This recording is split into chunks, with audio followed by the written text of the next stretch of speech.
एक ऐसा गांव जहां आपको लगेगा कि आप सही में द्वापर युग में आ चुके हैं। श्री कृष्ण से जुड़ी यह जगह शायद ही आपको मालूम हो, कृष्ण घाटी, जिसे मॉडर्न ब्रज के नाम से भी जाना जा रहा है।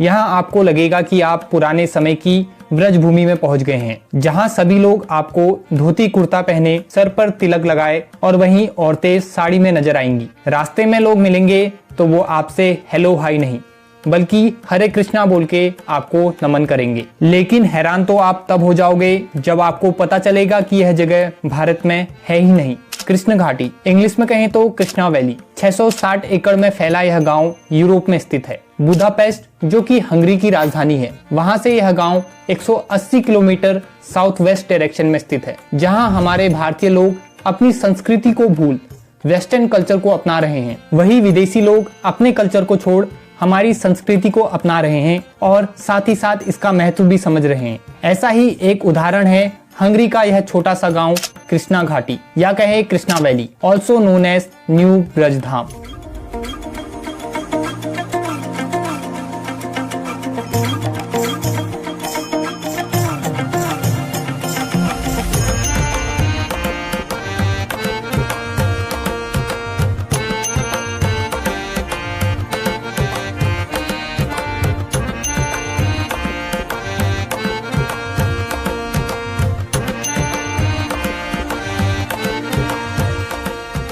150 कृष्ण भक्तों का यह गांव आज यूरोप का सबसे पुराना एवं बड़ा इको फार्म बन चुका है। परंतु क्यों खास है यह यूरोप का गांव और क्यों इसे न्यू ब्रजधाम कहा जा रहा है? इस गांव को सबसे खास बनाती है यहाँ के लोगों द्वारा अपनाया गया वैष्णव कल्चर। कृष्णा वैली, जो कि हमारे भारत से 4 से 5,000 किलोमीटर की दूरी पर है, परंतु इतने दूर होकर भी इस गांव के लोगों ने हमारे सनातनी धर्म को अपनाया ही नहीं बल्कि उसे यहाँ के लोगों ने अपने जीवन में ढाला भी है।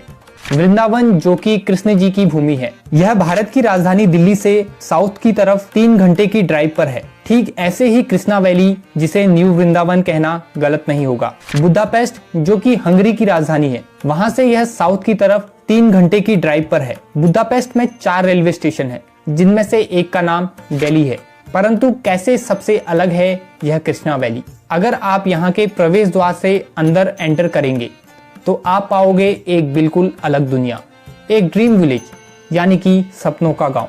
अगर आप भी नेचर लवर हो और भगवान में आस्था रखते हो तो आपने भी ऐसी जगह रहने का सपना देखा होगा। कृष्णा वैली को बिल्कुल वृंदावन की तरह बनाया गया है। चारों तरफ हरे भरे पेड़, पशु पक्षी, साथ ही ऐसे स्ट्रक्चर्स बनाए गए हैं जो कि आपको भगवान श्री कृष्ण की नगरी वृंदावन की याद दिलाते रहे। इस वैली से होकर बहने वाली नदी को यमुना भी कहा जाता है। भारत की ही तरह यहाँ भी नहाने का स्थान सीढ़ियों के रूप में बनाया गया है, जहाँ महिलाएं और पुरुष अलग अलग स्नान करते हैं। आप देखोगे कि यहाँ के लोगों ने अपना पहनावा, खान पान, रहन सहन और दिनचर्या सभी हमारी भारतीय संस्कृति के अनुसार की है। यह गांव पूरी तरह से आत्मनिर्भर है। यहाँ खेती जैविक यानी कि ऑर्गेनिक आधार पर बिना किसी रासायनिक पदार्थों के इस्तेमाल के की जाती है। हमारे देश की ही तरह यहाँ भी जानवरों की सेवा की जाती है। मुख्य रूप से गाय को माता माना जाता है और दुग्ध उत्पाद जैसे कि दूध, दही, घी इत्यादि प्राप्त किया जाता है। आपको यहाँ डेयरी फार्मिंग, बी फार्मिंग और कई ऑर्गेनिक फार्मिंग देखने को मिलेंगे। खेती भी यहाँ पारंपरिक रूप से बैलों से होती है और कोई भी सामान ले जाने के लिए बैलगाड़ी का इस्तेमाल होता है। यहाँ आपको गौशाला भी देखने को मिल जाएंगे, जहाँ इन जानवरों को रखा जाता है और इनका पालन पोषण किया जाता है। यहाँ के सभी लोग पूरी तरह से शाकाहारी हैं। यहाँ आपको राधा कृष्ण जी का भव्य मंदिर भी मिल जाएगा, जहाँ आपको सुबह शाम भजन सुनने को मिलेंगे।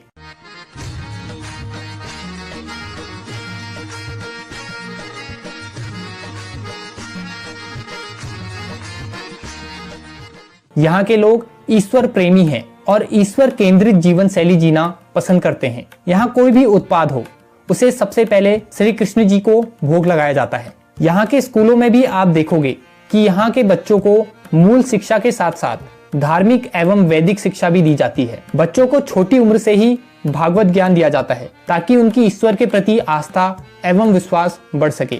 आपको यहाँ एक गेस्ट हाउस, एक शुद्ध शाकाहारी रेस्टोरेंट और अन्य अतिथि सुविधाएं मिल जाएंगी।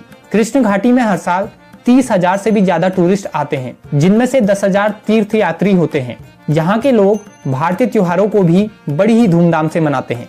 जगह अलग है, अंदाज वही भारतीय और पारंपरिक रहता है, परंतु भारत से हजारों किलोमीटर दूर स्थित यह गांव, जो कि भारतीय संस्कृति से परिपूर्ण है, आखिर कैसे बना?